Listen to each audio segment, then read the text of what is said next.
4、透明人間。次の日の朝早く、私は椅子の中に入り、注文先の人が椅子を取りに来るのを待っていました。しばらくすると、注文先の人たちが来て、椅子を運び始めました。私が入った椅子を運ぶとき、一人の男の声が聞こえました。その男は、この椅子、重い。と言ったので、椅子の中の私は緊張してしまいました。他の椅子も大きくて重いので、男たちはそう言っただけで、変だと思わなかったようです。しばらくすると、椅子を運ぶ車が動き、その数時間後、椅子はホテルに着きました。私が入った椅子は、ホテルの部屋に置かれていると思っていましたが、部屋ではなく、客が新聞を読んだり、話をしたりするラウンジのような場所でした。奥様、ここまで読んでいただけましたら、気がついたでしょう。私の目的は、人がいない間に、椅子から静かに出て、ホテルの中を歩き回り、盗むものを探すことです。椅子の中に、人が入っていることを考える人はいないでしょう。私は、まるで透明人間のように、部屋から部屋を歩き回ることができます。人に気がつかれないように、椅子の中に戻れば、誰も私に気がつきません。この、誰も考えたことがない方法は、とてもうまくいきました。ホテルに着いた次の日には、私はたくさんのものを盗んでいました。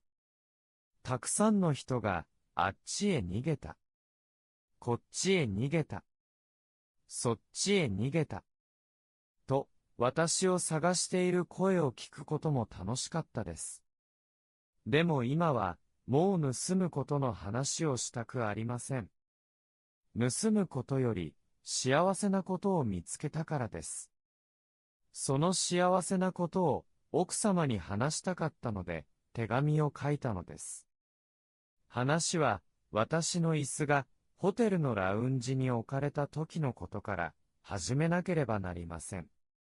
椅子が着くと、ホテルの経営者たちが、椅子に座るために、私の近くに来ました。そして、椅子に座りました。でも、その後は、部屋が静かになり、何も音が聞こえなくなりました。部屋に誰もいなくなったからでしょう。でも、椅子から出るのは、まだ怖かったので、私は緊張しながら、外の音を聞いて待っていました。しばらくすると、足音や男の人の声が聞こえました。彼は電話で話をしていました。それは英語だったので、私は話の内容がわかりませんでした。足音や声がだんだん大きくなってきて、私が緊張している間に大きくて重い体が座ってきました。男は私の膝の上に座っていて、まるで私が彼を抱いているようでした。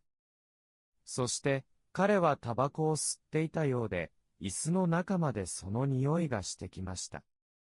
奥様、それがどのくらい不思議だったか分かっていただけますか？私は暗い椅子の中でとても緊張していました。体の全部が冷たくなり、寒く感じ、手が震えていました。私は椅子の中に座り、体を動かすことができなくなってしまいました。